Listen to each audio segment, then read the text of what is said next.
What's up, everyone? Welcome to the 259th episode of the Pokemon Podcast. It's super effective. I am your host, SBJ, and with me today, I have Travis. I'm really thrown off because I don't think any of the podcasts that I do recorded on the day that they usually record, so everything just feels wrong, including this one, yeah. Yeah, we're doing this on a Thursday night. As I said, like 4 days ago, I'm having company over, so I won't have time to record or whatnot. I also have Will with us today. Are you sure it's me? Because obviously I'm a liar. That's true. Even though you can look at your iPhone and tell exactly where on earth I am, I'm a liar. I'm not in Virginia. I didn't think of it at the time. How was Virginia? That's fine. I was playing Vanguard. I lost every match. It's not the end of the world. Wait, you're in... How this is a dumb question. How long does it take for you to get to Virginia? Or are you just going to like the border and like making it some big deal of going to another state? Because if I say I'm going to Illinois, that takes me at least an hour to get there. Okay, for me to get to Maryland is about an 8-minute drive. For me to get to Virginia is maybe like a 10-minute drive. Oh, see? But to get to where I was going in Virginia, it was a 45-minute drive. Okay. 45 minutes to play some Vanguard. Yes. All right. Let's just let the cat out of the bag. I don't know why is that an expression? Who's putting cats in bags? I think it's just an expression to imply something that is irreversible, right? Like, you can't put a cat back in a bag. That would be ridiculous to try to do. If the cat's out of the bag, the cat's out of the bag. First, you skin the cat. I don't need to hear your like dark methodology. If the opening of the bag was to skin a cat big enough, ugh, it would be very easy. Okay, so by the time this goes up, which is every Monday morning, it's like a week from now. By the time this goes up, the newest season of Mythical will be out on iTunes under the whole Mythical podcast RSS feed, which is separate than It's Super Effective.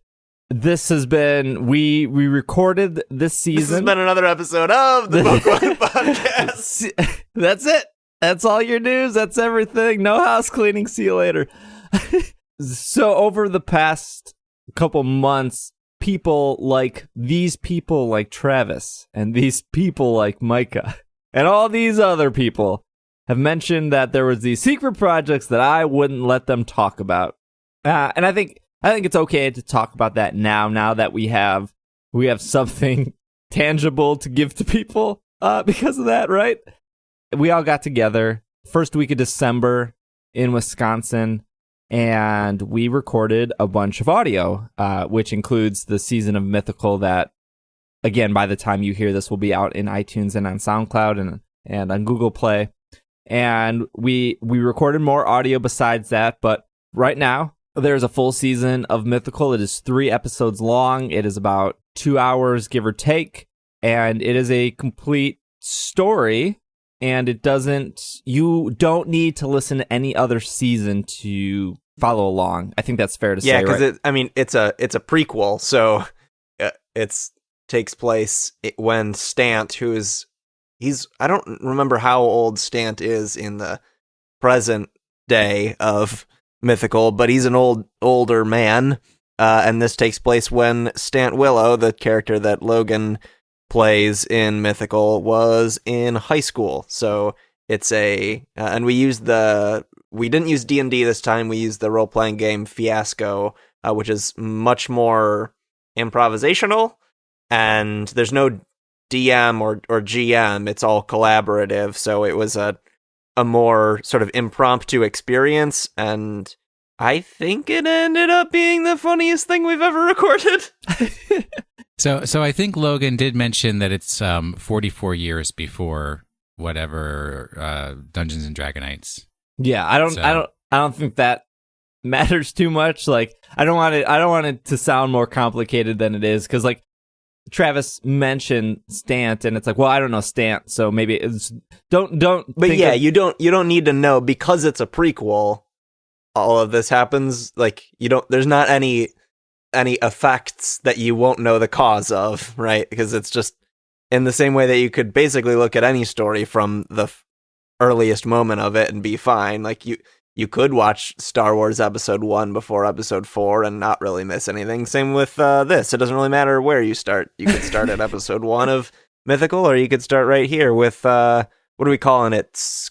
Schoolyards and slowpokes? Schools and slowpokes, yeah. Yeah. But people, I mean, for people who are already fans of the series, right, there's character appearances that yes. those Yeah, are Bei in the Bei know is an NPC will- people would know, and Stant is a main character, but you don't have to know those characters going in Right. to have some fun. And just like most role-playing games, I would say that like the characters that are being played are pretty over personified. Like it's very I don't know if that's the right word. It's very easy to like kind of understand what kind of character they are pretty quickly. Especially in this season, I would say, because they're all high school students, so they are caricatures. The other thing I wanted to mention is what Travis said, which is this isn't a game of D&D, this is a game of Fiasco, and Mythical's not there to teach you how to play Fiasco, or really how to teach you how to play D&D. I think in the first couple seasons, there would be characters like me or Jeff or somebody that would ask questions, and I think those questions were valuable to the listener, especially for people who are like, I've never played D&D, so I don't know if I should listen to this. But in Fiasco, you guys don't really explain the rules, but and I did cut out some of the rules just because they were either very specific questions that maybe Irene had that only mattered in like a very specific situation. They weren't like general rules, right? So I tried to keep general rules in without. There's this like weird balance of making sure that as a listener, even if you've never played Fiasco, the core system makes sense, but there's also this balance of making sure there's not so many rules that would be not really that much helpful to a listener anyways, that would bog it down and make it sound boring. When you listen to episode 1 and the first 22 minutes are quote unquote rules, it's really not rules. It's more of, this is my character, this is my personality, this is how my character knows this character, and this is what my character's goal is for this season. And I think that lays it out pretty well. While you might not walk away understanding how to play Fiasco with your friends, I think you walk away understanding, I know the characters, I know what the character's intentions are, and I also know what the character's final goal is. Did I say that okay? Yeah, I think that's a perfect way to sum up Fiasco. Am I allowed to, and you can cut this out, am I allowed to say the other thing we did there? Because when we were all recording together, because when we were at the Dells, because I know when listeners are going to hear a 3-episode season, that Mythical's been non-existent for so long, and you hit us back with only 3 episodes. Like, part of me wants to say, no, you can talk about it. Yeah. So the Fiasco game that we played was just intended to be a silly little one-off that we would put in the feed for April Fool's Day, and just because it's a sillier game, and it was the specific setting we decided of Stant's high school experience was silly in and of itself, that it was just going to be a silly little thing to throw in the feed. And then as we were playing it, we realized it was one of the most fun things we've done, so it kind of ballooned into its own thing, but that wasn't the main reason we were at the Dells to record. That was just a side thing we were doing. We recorded a full additional season of Mythical that's closer to the length of seasons 1 and 2, and it's not a silly high school story. It's still silly because it's Mythical, but it is a continuation of the stories from season 1 and 2. So anyone who's hearing us say, oh no, just 3 episodes after waiting this long, like, there is a full season coming. It's just a bear of an edit for Steve. I always envision Mythical being like 2 seasons a year, and I believe on April 1st, it will be exactly 5 months since a previous Mythical came out. And to pull back the curtain a little bit, when I gave Logan and Micah and Travis and Greg and Irene, those are your main people in this new season. I gave them all the tools to record, and they recorded. And when I was listening and I was with my friend Kay was there. Shout out to Kay. We're sitting on the other side of the curtain, the recording curtain, listening, and we both look at each other and go, "This isn't going to work. This is possibly the worst thing I've ever heard." I think I was coming from like an audio perspective, right? Everyone talking into a microphone is hard. I think Travis is really good at peaking microphones. Logan is really good at losing microphones and just pretending they don't exist. Micah is really good at mumbling. Greg is really good at doing the tss, like the tss before he talks. And Irene is really good at not staying on conversation. So everyone has all these problems that you know. When I'm listening to this and when I'm thinking about, okay, how do I structure the show? Like, how can I salvage the 3 hours they're sitting down here recording? I was like, there's no way this is going to work. I let that audio sit for like a month or so before I even looked at it. And when I looked at it, I was like, oh, like this isn't as bad as I thought. I don't want to spoil the show, but there is a little bit of singing in it. And a little bit. I thought during these scenes of when these characters are singing, I was like, there's no way that like this is going to sound good in post. And it actually did turn out sounding really okay. I get 3 hours of audio, and I ended up finishing. I was joking in Slack, right? Because I told everyone it took me 15 hours to produce 2 hours of content. And Logan, I love him to death, was like, well, I could have done that work and saved you 15 hours. Like, I'm a huge control freak. And I was like, but if you did the work... This is very, very true. Very true. But if you did the work, I don't think it would sound as good as it sounds. And that's no offense to you, but like, I always want to put out a product that sounds better than anything I've put out in the past, right? Like, I didn't want to put out a season of Mythical and go, yeah, it's okay. It's not as good as last season. I always want the season to be the best season. And honestly, this season of Mythical, and we're going to play like a 2-minute clip here in a second. I honestly believe that this season of Mythical is probably the best thing I've ever produced, sound-wise and musical-wise, and just how that season flows. And I'm really, really just proud of everyone who is on that, because, without them, I don't think it would be as funny. I don't think it would be as creative. I just really want to encourage people. Like, I honestly think this is one of the best things that this team has done. I don't want our listeners to be turned off because it's maybe something they're unfamiliar with. I think it's just a really cute /good/short story that feels complete. And hopefully at the end of the day, you walk away from it thinking like, that was funny. Right? Can I say one more thing that might interest people about it? Yeah. The way that we have included Pokemon in the past in Mythical is to have, when we played the D&D seasons of Mythical, was to say there's one class in the game that can have Pokemon pals, and a lot of the encounters you'll fight are going to be against Pokemon. But that doesn't really fit for Fiasco because it's not the kind of game where you fight things. So what we decided to do instead was have our human characters be named after and have their personalities reflect Pokemon. So, for example, Irene's character her last name is Lopes, because she's like a slowpoke and she speaks very slowly. So all of the characters are named after Pokemon. Like, my character is named Vanille after Vanilluxe, and Vanille is very nervous and unsure all of the time, which might seem a weird thing for Vanilluxe, but I took that from the fact that Vanilluxe has multiple heads, which I feel like would be a Pokemon that would have a difficult time making decisions. So that's sort of what Vanilla is like. So it's sort of a different take on including Pokemon, and I think people might find that interesting, of like, what's the human version of Granbull, which you'll see from Micah's character, Bull Granberk. What we'll do now is we'll play a quick 2-minute clip to pique your interest, and we'll be right back.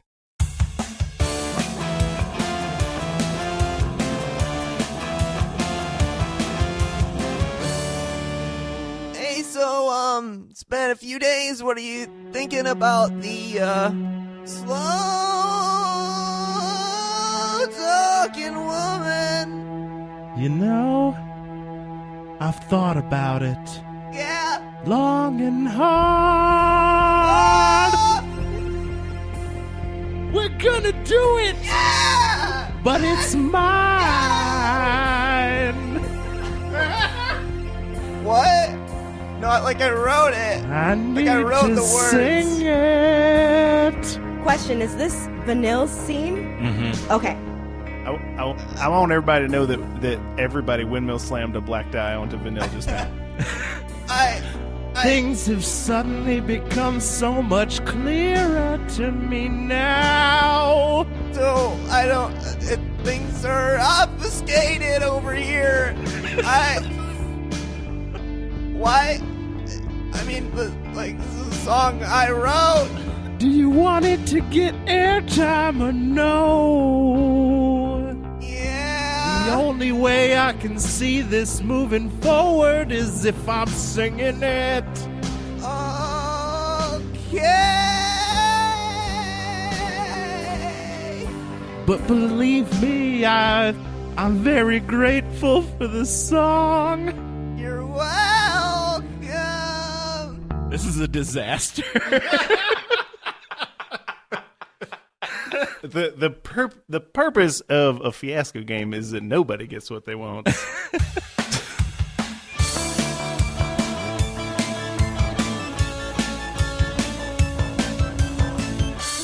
All right, and we are back.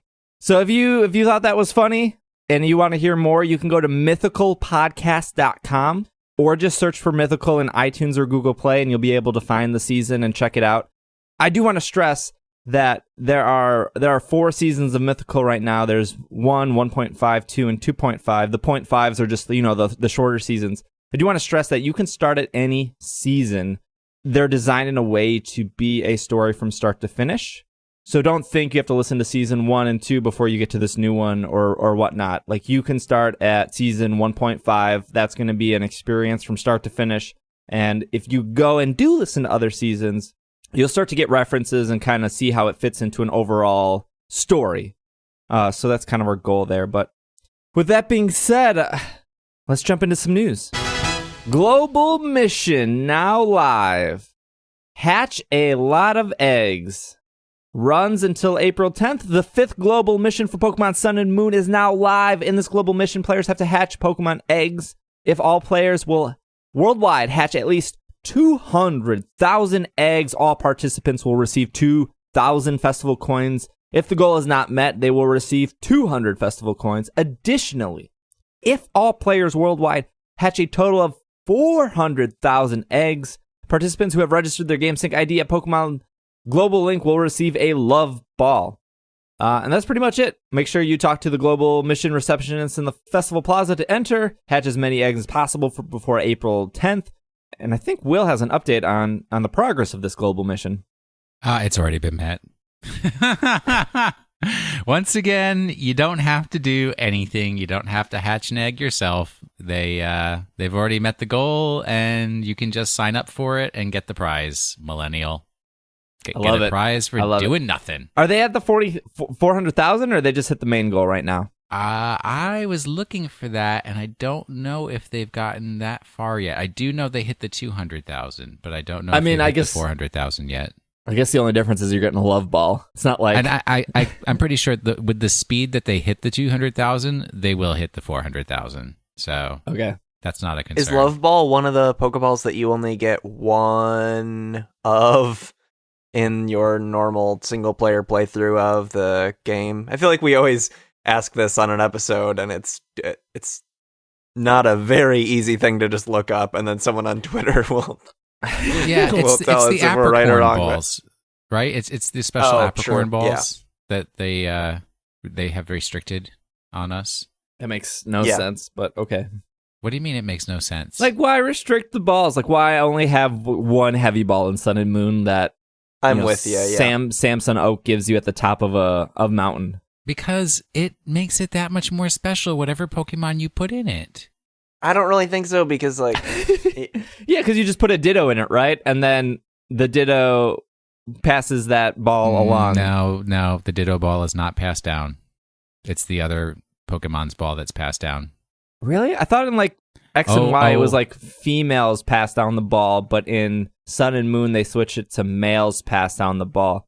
No, but Ditto, Ditto never passes down, because this is the way that I work. I was catching a Ditto for one of our listeners so that they'd have an easier time breeding Abras for synchronizers. And I was like, well, let me make this a special treat. I'll use my Master Ball to catch the Ditto. No, Master Ball doesn't pass down at all. Anything they catch will be in a Master Ball. And after I did that, then I looked up whether the Ditto Ball gets passed down. And not only do Master Balls not get passed down, but the Ditto Ball does not get passed down at all. Okay, that's good to know. Welcome to our Pokemon breeding sideshow, the Ditto Ball. I'm your host, Travis Wheeler. I knew the Master Ball didn't get passed down, but that's good to know. I think this is the first time I've ever used a Master Ball, so it's a really special occasion. I always wanted to save my Master Ball for like a shiny Voltorb or a shiny Geodude, like something that would explode, right? But hey, I don't ever need to find a shiny. That'll never happen. Never will with that attitude. That's right. 2017 International Challenge April Tournament announced. The April Tournament has been announced. Players can register between April 19th through April 27th. The competition will run between April 28th and April 30th. Rankings will be announced sometime in May. All participants will receive a Sceptilite and a Blazikenite, and I think also, it looks like an update here, a Swampertite. If they win or lose 3 battles, this tournament will use the official VGC 2017 rules. Pokemon must be in the Alola Pokedex and have the black clover on the summary screen. Zygarde, Cosmog, Cosmome, Solgaleo, Lunala, Necrozasm, and Necrozma. And is that the black looking thing? The black cockroach with lasers. Oh, I wouldn't say he's a cockroach. He's like a. Is he the one that looks like all the wires? No, he's the one that's like more pointy. That's Xurkitree that you're thinking of. Yeah, that's what I'm thinking of. He's like the really pointy. Really cool. He's like the really pointy one.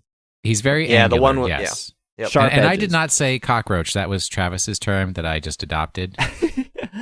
Did I call? Wait. Yes, what? during the live show. No. I think I called Necrozma a stealth bomber. Roll the tape. Bring it back. All we have is mythical content. Just put that in. Magearna cannot be used. Only Alolan forms with regional variants can be used. Megastones are not allowed. All Pokemon will be set to level 50. You guys know the rest of this. Just play 3 games. Lose all 3. You get your 3 Megastones that they're hiding behind these battle walls. When will they learn that battle walls don't work? I know. Walls don't do anything good. Pokemon Go update available. Evolution items guaranteed for streaks. A new Pokemon Go update will bring the version to 0.59.1, labeled 1.29.1 on the iOS App Store. It is currently being rolled out. It should be out by the time this goes up. Additionally, players are now guaranteed to obtain a random evolution item, Sunstone, King's Rock, Dragon Scale, Upgrade, or Metal Coat, when they obtain a 7-day first Pokestop of the day streak, regardless of whether they have the update regardless of whether or not they have installed the update. Also, they brought us some minor text fixes, which I think is very important. I'm still playing Pokemon Go every day.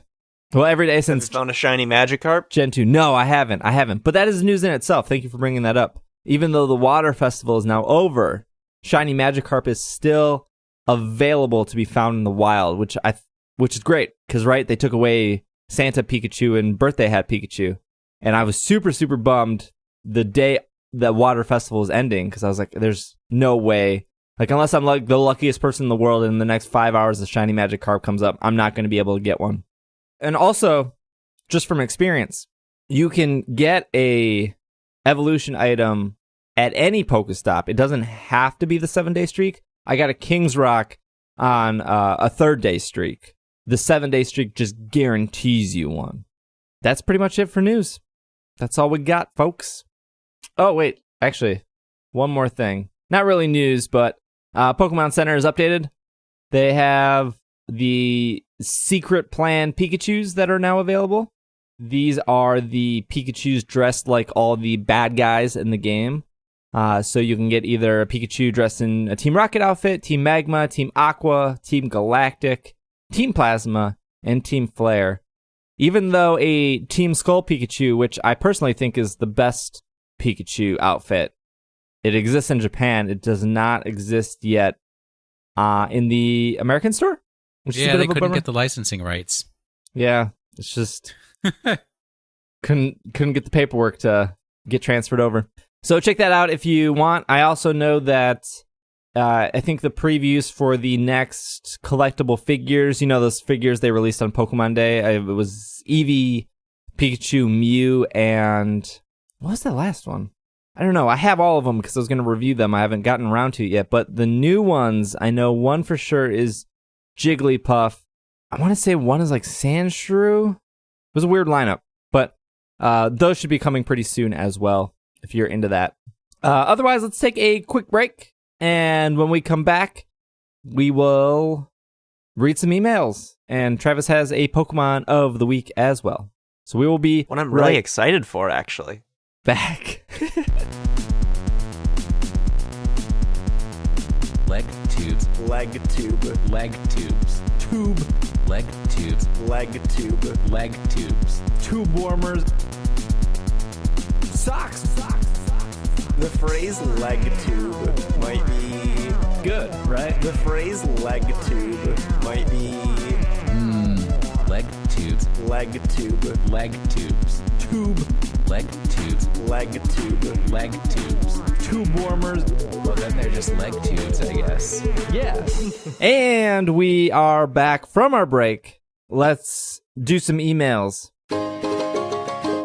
So if you have any questions, comments, concerns, emails, or snail mail, that actually doesn't work. Snail mail will not make it to my email address. But if you have digital email, you can send that to sbj@pkmncast.com, or you can just go over to pokemonpodcast.com, hit that contact button, and that'll get you to the same place.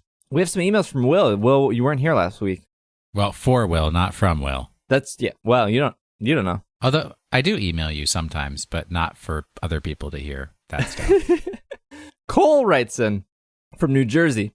Oh, okay. I was like, Cole and I talk every single day. I mean, Cole and I talk more than you and I talk, buddy, so that would be real weird. Oh, that's a bummer. I thought I was number one in your life. You don't play Vanguard, dude. You also don't send him any snaps. Yeah. Neither does Cole. Yeah. Ah, dang. I'm behind on the Snapchat bandwagon. This question is for Will. When I defended Torterra in my last email, you shot it down because you said it was asymmetrical, which made it, quote, bad and wrong. My question is this. One of your favorite Pokemon is Kyurem, also asymmetrical. What makes Kyurem better than Torterra? Just wondering what your rationale is. I could even answer that. It's asymmetrical for a specific design purpose. The whole point of the Pokemon is that it's supposed to represent a sort of shattered balance or an emptied balance, so it wouldn't make sense for it to be symmetrical. I'm not Will, but yeah. I mean, I can kind of agree with that as well, but also it's the fact that Kyurem is like made from ice and not like half rock and half tree, even though but, it's you know, grass like, type. Torterra's top represents like a bonsai garden plant. Like Well, when you great, good for it. Kyurem represents the Like cold, when- empty hole that used to be my heart. like when you go to you know, Trader Joe's, I don't know where they sell these bonsai trees. Have you ever been to a Trader Joe's Do in you your know life? what Trader Joe's is? Do you yeah, they have a Do you bunch of think- organic food and stuff. They got really Yeah, good they don't apple sell juice. bonsais. plants are organic food? Is that what you think a bonsai tree is? I mean, you could So when eat, you go if you to- had a little bonsai pear tree, you could eat the little pears and they might be organic. when you go to so when you go to Trader Joe's and you get yourself a bonsai tree, it's not like that is a symmetrical plant. Usually the bonsai tree is either on the left or right hand side, and then there's like a little sand garden on the other side that you can take your little miniature rake and you can rake it. Mr. Uninformed, number one, you're talking about a Zen garden, not a bonsai tree. Number two, if you do ever come to visit me here in Washington, D.C., I will take you to the bonsai exhibit at the National Arboretum where they actually teach you about all the principles of bonsai, which one of them is balance and actually growing the tree in such a way in that it represents a balance of nature, not an off-kilter, lopsided half who knows what's going on. So, no, disagree. And yet Trader Joe's sells like 90% is prepackaged. So I like Trader Joe's. have you ever been to a Trader Joe's? Yeah. I don't. They have Where? really good. First off, there's a Trader Joe's on Blue Mound, and it's right across the street from No the UP. one the cares where your Trader Joe's pub. is. And they have really good frozen chicken and really good No. apple juice. No, Spiced the best thing that they apple have juice. is bacon flavored popcorn. Actually, that it's has apple no bacon in cider. it. If it's tangy and brown, wait, I don't know what the saying is. Wow, There's Simpsons not a quote, saying you that don't know. starts like that. Yeah, I think Yeah, it's there is. It's from The Simpsons. Yeah, I think it's if it's tangy and brown, you're in Cider Town. If it's clear and yellow, you got juice there, fellow. Exactly. The best thing at Trader Joe's is the bacon flavored popcorn. I don't think I've ever had that. It There's a is se- so good. There's a second question here from Cole. If you guys ever get back into doing less competitive Pokemon for Pokemon of the Week, could you guys do Chatot? It's my favorite Pokemon, and I feel like people forget about it. Thanks, Cole from New Jersey. Well, not this week, Cole from New Jersey, because I already told the people from Slack a different Pokemon. This is the problem. Chatot, the gimmick Pokemon. This is the problem with Pokemon of the Week, because then people want competitive stuff, so we incorporate them Pokemon of the Week, but then we miss out on Pokemon that aren't competitive, because if we do something like Farfetch, people are like, well, yeah, you gave me a moveset, but I'm still not going to use it. It's a never win. Never-ending story, is that what you're going to say? It's a catch-22, maybe? I don't think it's a really good application of that. But yeah, catch-22 might be a good phrase to use. And I love how Chatot can never be a competitive Pokemon because anytime there By would be a law. competition where it could appear, no, because it's because of its signature move, it can never be used in competitive Pokemon. Yeah, that's what I'm saying, by law.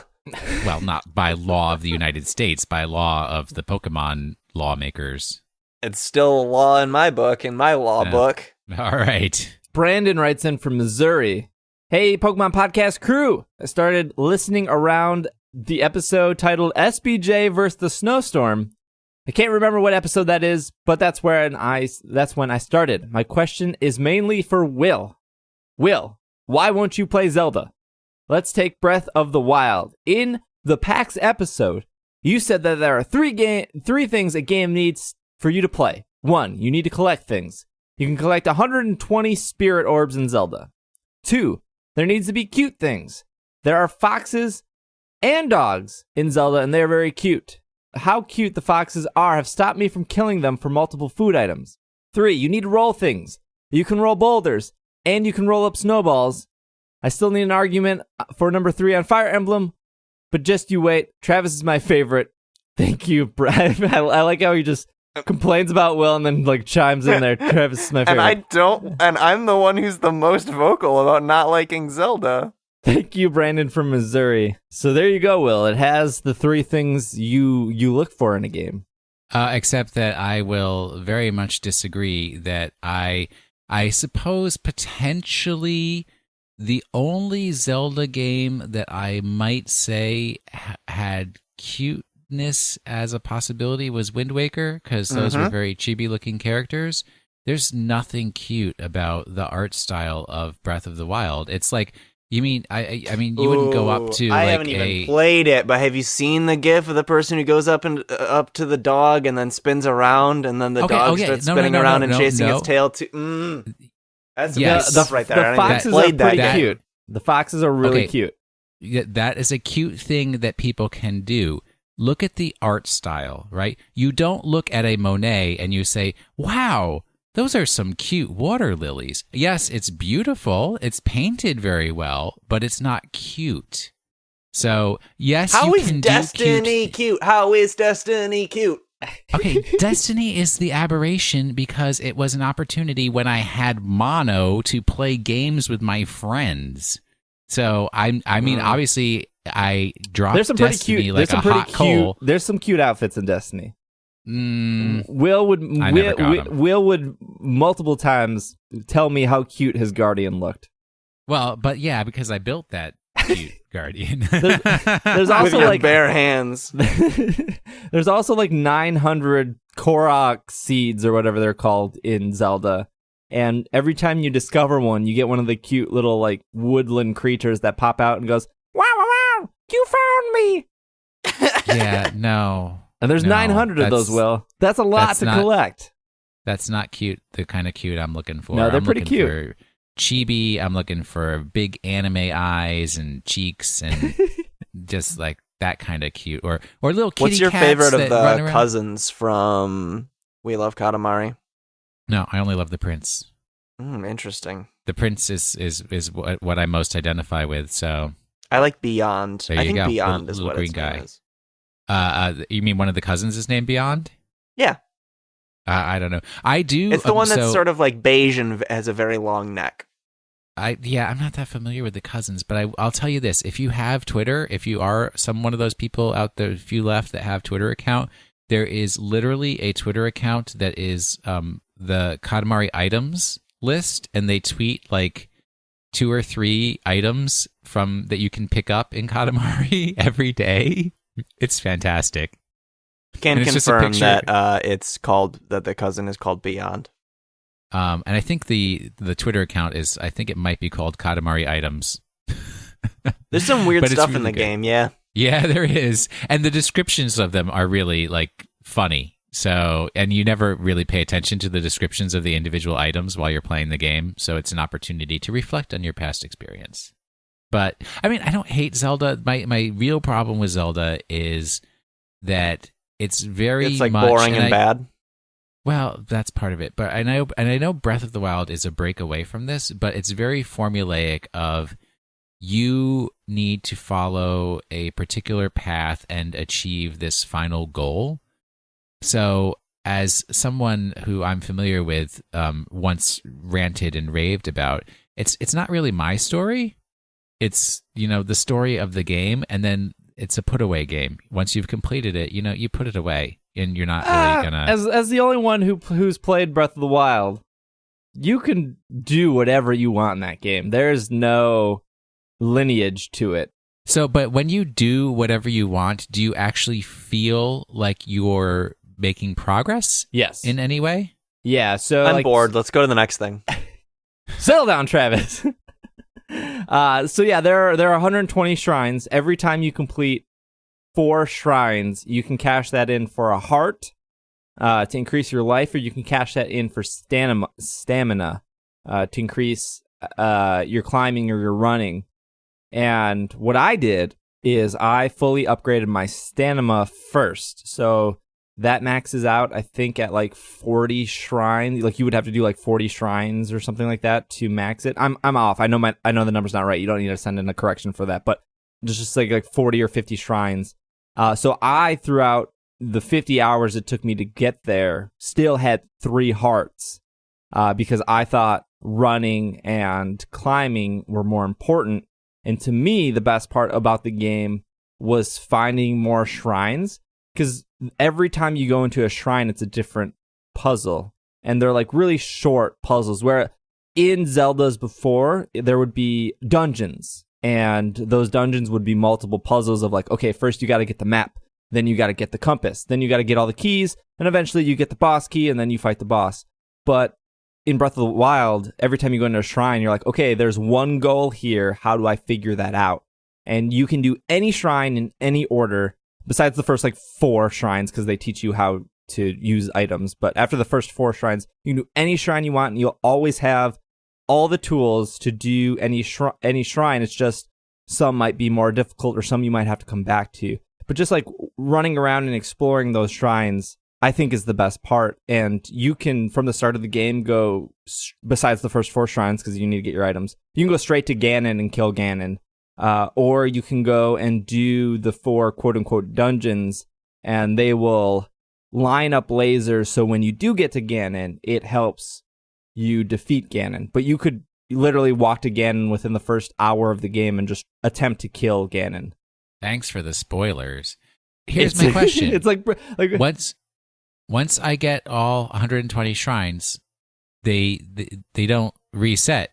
There are shrines that do reset. So, like, there are challenge shrines where you walk in and the goal is to, like, defeat something in a strategic way. And there's something called the Blood Moon. And, like, every 30 days in the game, which I think is maybe, like, 2 hours or 3 hours of playtime, the Blood Moon comes and resets all of the enemies on the map.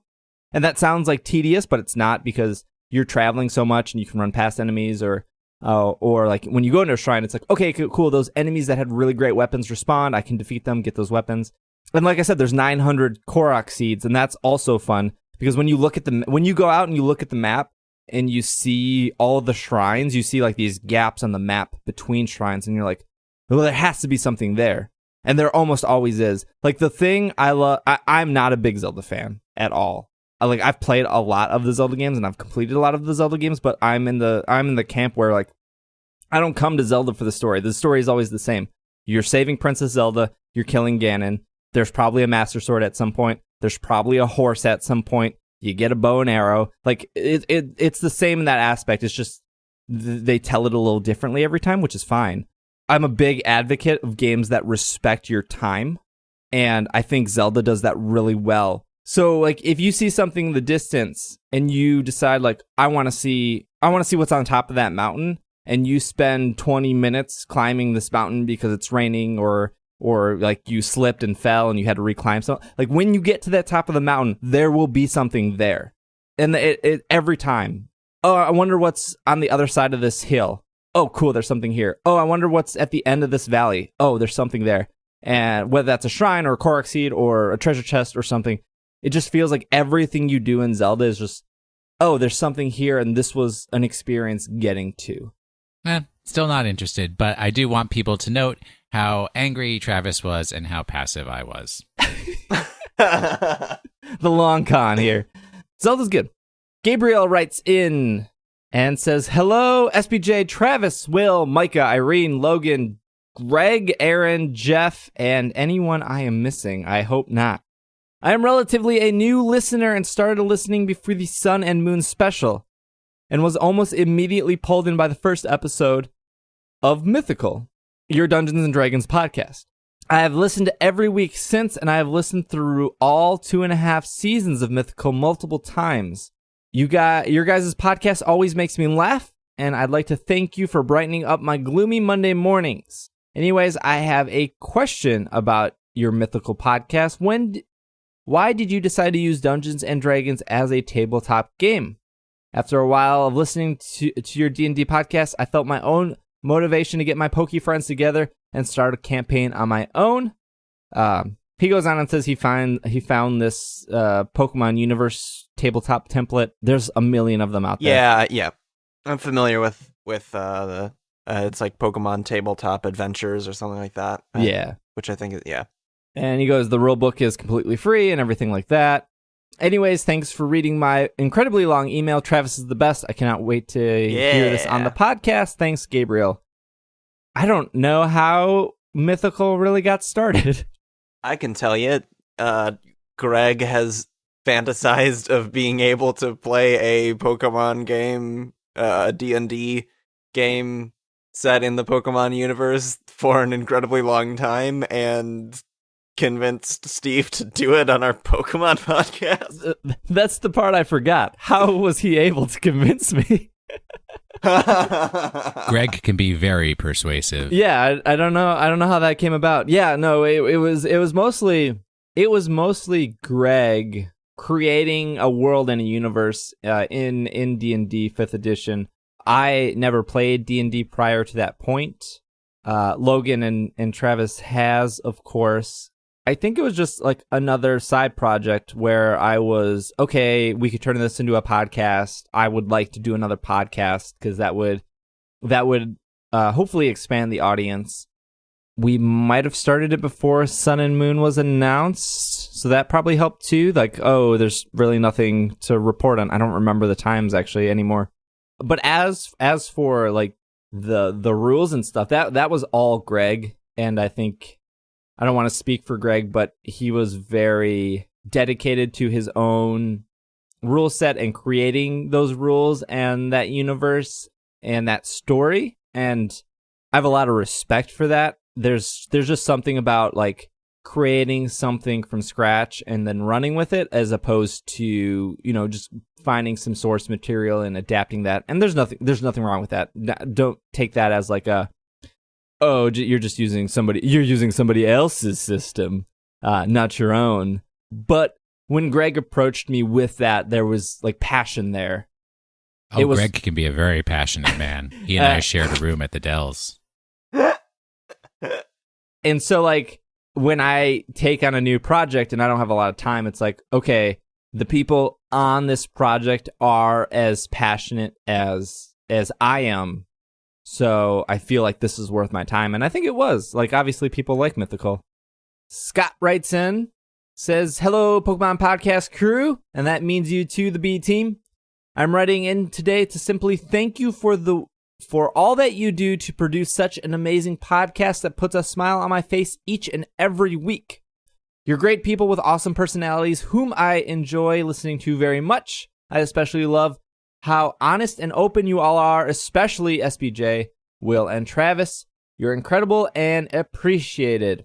I also want you to know how much I love the Slack community. Professor Almeida, I can never say his name, and Almeida. Yeah. And Marshmallow Loaf. There you go. Marshmallow Loaf have been especially friendly and definitely deserve a shout out. But the community as a whole is overwhelmingly engaged and great to talk to. For those who listen to the show and have been considering pledging on Patreon, I highly recommend it as it supports this amazing show and gives you access to an incredible and friendly community via Slack. With that said, I send my warmest regards to all of you from sunny South Florida. Scott, a.k.a. Scott Dog on Slack. Well, thank you, Scott. It was very nice. I think this email's a little bit old, but it's from Michael. Alola, SBJ and crew. Have you all been watching the Sun and Moon anime lately? If so, what are your thoughts on it? So far, I've been loving the animation and expressions of all the characters have, and the slower slice of life pace the show goes. Thanks for the podcast. Keep up the great work. Yeah, I haven't seen... Actually, I've seen the first 2 episodes, but also have recently decided to disconnect all cable television from my home, and I haven't fully recovered from that yet. You know what I recently discovered also is that having cable television is like smoking, because now that I don't have it, I keep reaching for it, and it's not there anymore. You get that PlayStation smoking. View? I don't know if I want to spend the money. The only thing I was watching was Pokemon. But I will say, for anybody who hasn't watched the new season yet, the Disney XD season, keep in mind that they have shifted the focus. I will very clearly say this. They have shifted the focus of the program to a younger audience. Yes. So younger than it was before? Yes. Yep.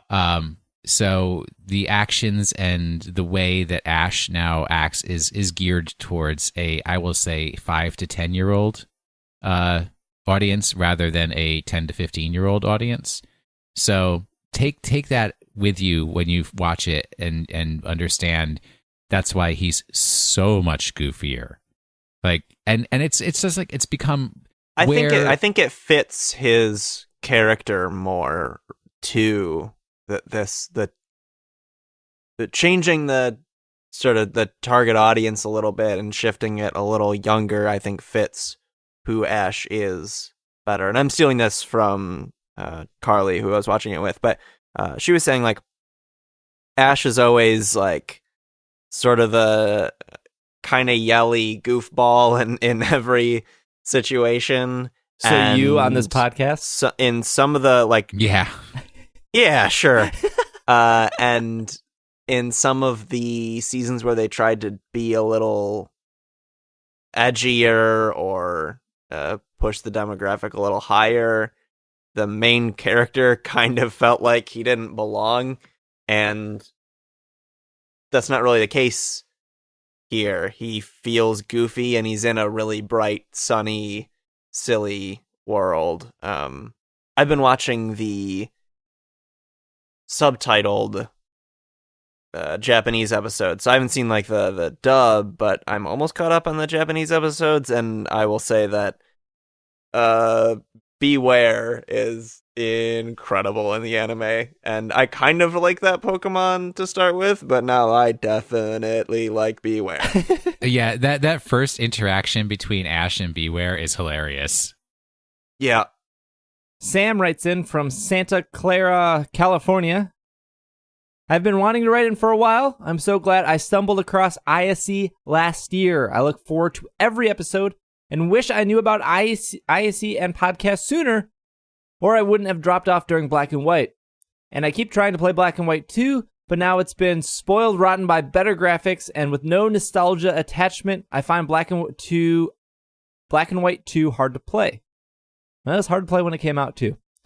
I know it's Will's favorite gen. Can he give me a pointer?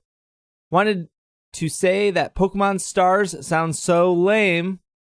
Pokemon Eclipse would be such a better name for a third game in the series. I live in SoCal. That's what the kids call it, SoCal. And West Coast doesn't get a lot of love. Have you guys ever thought about something like Anime Expo or Kamikaze? Maybe it's Kamikaze. COMI. Yeah. Oh, I get it. Stan Lee's Kamikaze? Yeah. Yeah, I get it. P.S. I like all of you equally, but Chikorita is the best starter, Sam. You're talking to... So two of the people on this podcast live in states that everyone calls flyover states. So when you say the West Coast doesn't get a lot of love, you're not going to get too much sympathy from Steve and I. Well, I mean, I believe Steve has been to California. Yeah, and how many times have you been to New York? Once. There you go. Who's getting the love here? How many times have you been to DC? I've visited you in DC. Yeah, that you have, but you're an East Coaster. I mean, you're in the Eastern time zone, so. East Coast, sure. Are you on a coast? Are you near a coast? I'm also. Yes, but not the East Coast you're talking about. I am on the East Coast of Lake Michigan. Nope, I'm on the... I guess I'm on Lake Michigan's East Coast. You are on a coast, and you are in the Eastern time zone. You're an East Coaster. I think I am also the Western... Muskegon, Michigan, where I live right now, might be one of... I think it might be... Or no, there's probably some points in the Upper Peninsula of Michigan that are farther west that are in the Eastern time zone, but I am near the most west you can be and still be in the Eastern time zone. Like, I would absolutely go to a convention in California if that convention would like have me, right? Because you gotta apply and get in. Or I think the hard part comes of what to say at a convention, right? Because you're getting so many people that don't know you. You have to put on a show that's more generalized. Otherwise you're not going to get an audience. So that's kind of hard. It's also kind of hard to do it solo, which was like why PAX East was so nice because you two were there, and so it was very like when we read those questions, it wasn't just one person reading a question and then just getting that one person's opinion. It was multiple, and obviously you guys are very different when it comes to liking and disliking certain things compared to me. So I think that works. Like how Black and White 2 is bad. Yeah, no, well, we agree there, definitely. No, we don't. We all agree. You heard it here first, all three of us. Black and White 2, bad. But yeah, it's not bad, but it is in the lower strata. Like, it's... Oh, good God. There aren't a lot of Pokemon games I like less than Black and White 2. I resolved for 2017 not to argue about Pokemon Black and White 2 anymore. So Yeah. Fair enough. I guess you're overruled. I guess you're not even participating, so Black and White 2 is just really bad. Anyways, to provide real content, I may be going to the Bushi Road Grand Festival in Long Beach in the 4th of July, around 4th of July weekend. So that may be your opportunity to hang out. I might do a meetup if I go there. Chikorita is not that great of a starter, but I'm glad it's your favorite. It's no Totodile, I'll tell you that. I like Chikorita. But Totodile is so great. Yeah, Chikorita's cute. Just don't evolve it, you know? They're all fine. That whole line they're fine. They're cute and fine. We'll do one more email. Oh, this email's a little bit old, but it's still relevant. Michael writes in, "Hey guys, the only Michael from Florida writing in. It's good to know. I used to be from Indiana, and I feel like I have to include this now because Will mentioned how cute boys from Indiana are." If you're not in Indiana now, the shine is off the apple. Wait, what? Wait, so it's the geography of the man that makes him attractive, not necessarily. Like, I was assuming, when I was sort of, like, agreeing with you, it's like, oh, because they're, like, you know, your typical, like, cornbread Midwestern, like, there is a look there that can be, but you just mean, like, you only find people attractive if they are physically within a certain geography. Yes, there's some magic to the state of Indiana that gives just an extra polish to the gentleman that you can find there. Before I get to my question, I wanted to weigh in on All right, sure. couple of things that others have wrote in about and that you have discussed. Licorice is gross in any form. Yes. I cannot pick my favorite out of all of you because, like a good Pokemon team, you all bring something important to the table. Oh, that was a good analogy. My love for each of you is kind of like real-life experience share. And finally, I gave Soylent a try when SBJ first talked about it, and I can verify that it is in fact made out of people. That's not true. I've been listening to the show since I found the podcast right before the release of X and Y. I was a mailman at the time and had plenty of time to listen at work, and then quickly went back and listened to everything available and haven't stopped since. I wanted to ask if any of you have bought the Pokemon Go Plus and used it yet. I know SBJ and Will have the Apple Watch, but I wasn't sure if anyone had experience with the Plus at all. I was going to purchase one, but so far the reviews I've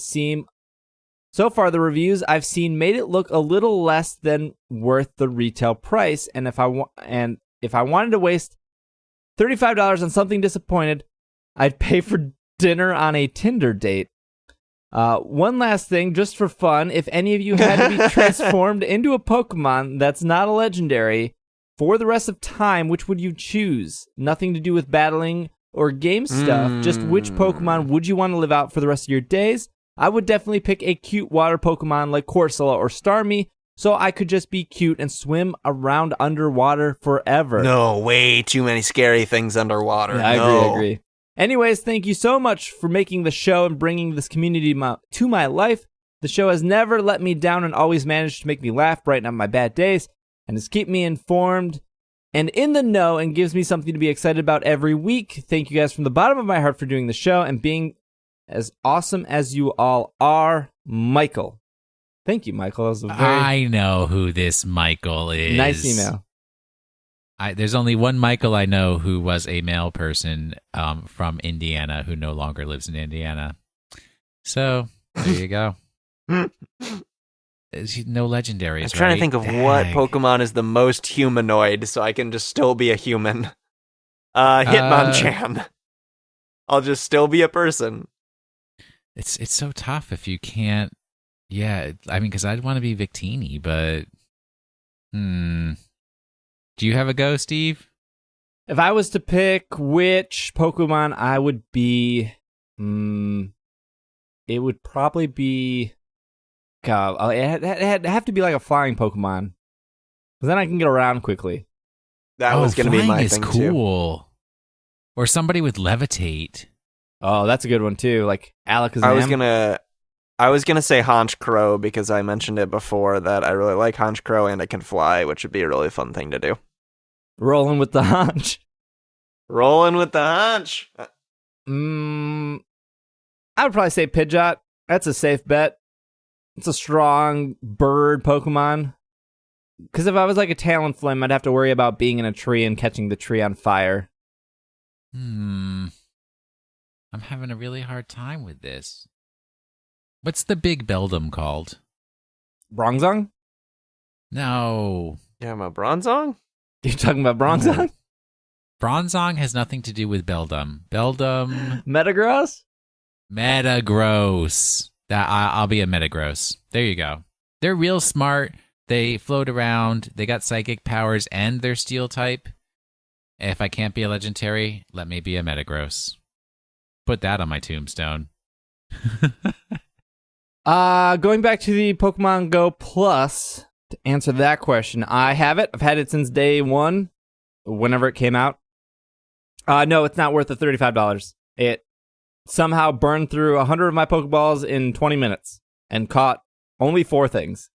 And it definitely worked at one point in time, but then it stopped working. Here's the problem with Pokemon Go Plus. It only works in a situation, like it works the best in a situation where you know you're not going to be looking at your phone and you're walking. So for like me, I'm never walking.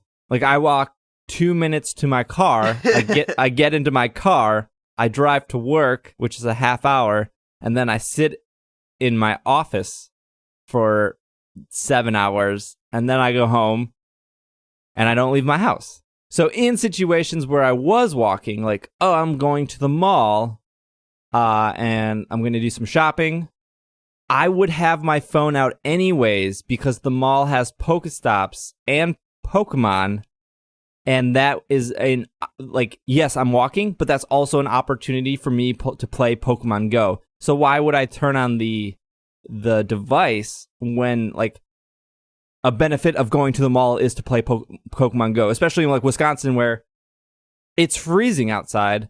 So the only time I can really play Pokemon Go is at a place that's indoor and has Pokestops. And that's the same as going to, like, a park. Like, I'm going to a park, I know I'm going to be doing a lot of walking, but I also know, because it's a park, there's going to be a bunch of Pokestops, and I'm going to spin those, and I'm going to collect the Pokemon. Because the problem... not if the Milwaukee City Council has its way. Not if Milwaukee has anything to say about it. I have never seen the Pokemon Go Plus catch anything rare. Like, it's really good at getting Pidgeys and Rattatas and Zubats and Drowsies, but I've never seen it catch, like, a Pidgeotto or a Kadabra, or just, like... I'm not saying it needs to catch a Charizard. It doesn't. And maybe I'm wrong about that, but, like, I don't know. It just seems like every situation where you would be like, okay, I'm going to go for a walk and I'm going to turn on this Pokemon Go Plus. At the same time, like, you're going for a walk, and especially if you're by yourself, you're probably going to have your phone out anyways. If you're really into Pokemon Go, you're going to have your phone out to play Pokemon Go because you know you're walking in a situation where you can play Pokemon Go. Like, the only way it would benefit you is if you're, like, really into hatching eggs and you're not interested in catching Pokemon and spinning stops. The device will spin stops for you and will catch, like, basic Pokemon. If you're in an area and you're, like, you can pretty quickly figure out how many stops are in an area just by loading the app up once, and you would have to do that anyways to start the device. I don't think it's worth it, but I'll try to save you $35. Probably you'd be better off just spending $35 on incubators. Yeah, I was right? going to say, If it's just you want to be able to hatch Pokemon better, just buy that might be a more lot incubators. to spend on incubators, but, you know. I think an incubator's Michael can spend $1.80. $35 to take me on a date. Okay, and it won't be disappointing. Yeah, it's a better use of the $35. Or you can buy some sick clothes in Pokemon Go that doesn't do anything except make you look stylish. It certainly doesn't cover your ankles. That's right. That's absolutely true. Oh yeah, we've got our leg tubes. Well, that'll wrap it up for emails. If you want to send in any emails, let me know by sending in those emails, sbj@pkmncast.com or pokemonpodcast.com/contact. Travis, why don't you give us our Pokemon of the week? Oh, I am really excited for this because our Pokemon of the week is Drifblim. I'm excited for this for more than one reason. First, Drifblim is just really cool. I've always liked the Pokemon. It was on the terrible, awful, unequivocally, objectively terrible featured team that I submitted way back before I was on the show when I was just a rabid fan. I included Drifblim because I love Drifblim. Very good, very cool, very awesome. Second, what is happening with Drifblim right now is one of the things that makes competitive Pokemon interesting to me, which is when out of nowhere, kind of, people realize, oh wait, this Pokemon that no one is using actually might be good. And to give you an example, according to Smogon's usage statistics, in January, Drifblim was on 0.04% of teams. So not a lot of usage. As of February 2017, Drifblim is on 4.04% of teams. So that's an increase of over 1,000%. And you might be thinking, what happened? Why the big change? A new set of items rather in Pokemon Sun and Moon are the terrain seeds. So there's like Electric Seed, Misty Seed, Psychic Seed, Grassy Seed. I think that's Hey, we talked about this last week. Yeah, so you send in a Pokemon and, I guess anytime the terrain changes to Electric, Misty, Grassy, Psychic, depending on which of the seeds you're using, terrain, then that seed will be consumed and it will increase one of the stats of, in the case of like Misty Terrain, I think they might all increase their defense actually. The defense of that Pokemon by one stage. All of these items, Electric Seed, Grassy Seed, etc., increase the defense of the holder, and then they're consumed when the respective terrain is activated. And you might be hearing that and thinking, what on earth does this have to do with Drifblim? Well, one of Drifblim's abilities is the ability Unburden, which is an ability where its speed is doubled if it at one point had a held item, but then that held item was either consumed or taken away from it. It's not there anymore. So it can't be like you just don't send it in with an item. This ability only activates if it had an item and it was either taken away or consumed. Its speed will be doubled. So not only does Drifblim come in with a boost to its defense, it also has twice the speed it would normally have. It has access to some pretty powerful support moves, stuff like Tailwind, Will-O-Wisp, and then you can do cheesy stuff with like Acrobatics because you don't have an item anymore, so Acrobatics power is increased a lot, and it just ends up being pretty good. And it took a while for people to realize that, I think mostly just because these items are new, and it takes a while for people to realize really how to utilize a new item. So with all that in mind, let's go to our Slack channel and see what sets people came up with. Looks like we've got 3. The first one from Gabe Brown is close to the set I was just describing earlier. This is either Psychic Seed or Misty Seed, depending on if you are going to be pairing this with Tapu Lele for Psychic Terrain or Tapu Fini for Misty Terrain. The ability is going to be Unburden. The EVs are going to be 252 in HP, 252 in special defense, and 8 in defense. With a sassy nature, your moves are going to be Acrobatics, Tailwind, Shadow Ball, and then either Protect or Disable. I like Protect just because Protect is very good in doubles. And I think I basically already described this. Tailwind is just incredible at increasing the speed of your team and just being generally supportive. Acrobatics is going to deal a lot of damage because you don't have an item, because you've already consumed your Psychic or Misty Seed. Even though you're defensively invested, you can still deal some damage. Shadow Ball is just there because it's a ghost, same type attack. bonus move, and then protect and disable are other just generally good moves. The other two sets are fairly similar, and they're actually I guess there's only one. Oh, so we do have a variant that's very similar from Kevin Soria, frequent. All these folks today are pretty frequent Pokemon of the Week contributors. So that's the same thing, but it's Drifblim with Citrus Berry. Can be good too. It is more difficult to guarantee you're going to lose your item than it is with one of the seeds. So it doesn't get as much usage, but it's still fun. And then basically the same set: Shadow Ball, Tailwind, Disable, and Will-O-Wisp, swapping out the acrobatics for Will-O-Wisp there. And then the third set is coming from Casey Ross, and this is the one that's different. This uses the ability Flare Boost, which is an ability, I think it's the hidden ability of Drifblim, which increases the special attack of a Pokemon when it's burned. And so Flame Orb is the item here to make it burned. And then the EVs are 8 in HP, 248 in special attack, and 252 in speed with a modest nature. You'll notice this is a distinctly offensive Drifblim.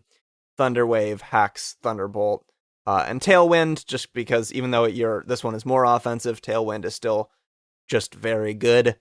So those are the three sets. I love it when a Pokemon comes out of nowhere to be on people's teams that it wouldn't have otherwise. This Drifblim example is just the perfect example of that, because it took people kind of this long to figure out, oh yeah, Unburden is a thing. All done? Oh yeah, sorry. He was just caught up in that Drifblim wistfulness. Yeah, I was being taken away by Drifblim, which isn't a very good thing to have happen to you if you read the Pokedex. Well, that's Drifloon more specifically, but you know. Shiny Drifblim is yellow with blue highlights instead of being purple with yellow highlights. One of the better shinies, really, really cool. Some trivia here: Drifblim has the highest HP base stat of all flying types and is tied with Giratina for the highest HP base stat of all ghost type Pokemon. Drifblim and Drifloon are the only Pokemon not introduced in the Hoenn region to be found in the Fluctuating Experience group. I don't know what that is. Fluctuating The Fluctuating Egg group? Doesn't say egg. Fluctuating Experience group. I think I know what this. I know what this is. It's not a link I can click on. I think I know what this is. So different Pokemon have. Oh boy. Or am I thinking of something else? It might be the rate at which. All right. As you look it up, I'll do some house cleaning real quick. We will be doing a Reddit. This comes out on Mondays, so this might be cutting it close. But if you've made it through this episode and it's still sometime on Monday, all three of us will be doing a Reddit AMA on our subreddit, r/super effective. Even if you miss it, I'm sure you can jump over there and see what other people have asked and see the answers to that. We'll probably open it up at like 10/11 a.m. for people to start asking questions, and then we'll be answering them. We'll start answering them around 12 p.m. Central Time. You can join us there, reddit.com/r/super effective. And yeah, that should be fun. Hopefully we get some questions. If not, whatever. Please, if you haven't done so already, leave us a review in iTunes. We haven't had any reviews recently. It's all died down ever since we hit 700. But if you take 4 seconds out of your day, leave us a review in iTunes. If you've already left a review, I'm going to give you a little bit of homework. Some homework in this house cleaning segment. Tell a friend about us. Say, hey, you like Pokemon? Here's a podcast. These guys don't talk about Pokemon, but you should give it a listen. So that'll be your guys' homework. Tell one friend about It's Super Effective. That would be awesome. Can I give you the experience group answer? Yeah, let's hear it. Pokemon are assigned essentially a value that determines what amount of experience they need at each level to level up, and obviously that number goes up as they tend towards getting to leveling up to level 100, right? It takes more experience to go from level 99 to 100 than it does to go from level 1 to 2. And it's not the same increase. It's not the same rate of increase for every species of Pokemon. In fact, there are 6 experience groups. They're erratic, fast, medium, slow, and fluctuating. And that's in order of easiest to most difficult to get to level 100, essentially. Well, the number of experience points that have to be accumulated total. The fluctuating has the most experience points that need to be accumulated total. Got it. Yeah, that's a better way of saying it. Awesome. Finally, you can follow us all on Twitter if you care to do so. Travis is at the Travis W. Will is at Wash in the Sink. I am at Dragging a Lake. And if you want to stay completely up to date with the podcast, the best way to do so is on Twitter at Pokemon Podcast. Otherwise, hopefully you guys enjoy that new season of Mythical. Please let us know what you think. Don't be shy to tweet at us about recent episodes or just your thoughts overall on the products we produce. I think that's it. This has been another episode of the Pokemon Podcast, and we are super effective hot dog.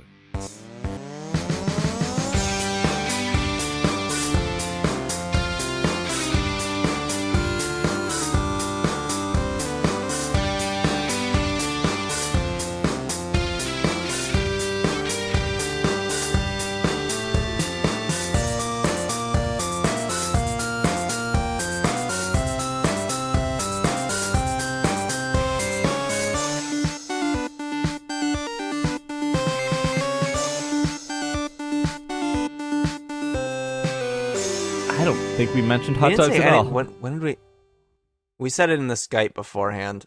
Keep that dog clean in 2017. Just wanted to give a big shout out to Wally. You can check him out over at drunkontacos.com. And if you want to be part of the shout outs at the end of the episode, you can jump over to patreon.com/itssupereffective and sign up for the producer tier. But again, a shout out to Wally. You can check out his stuff over at drunkontacos.com.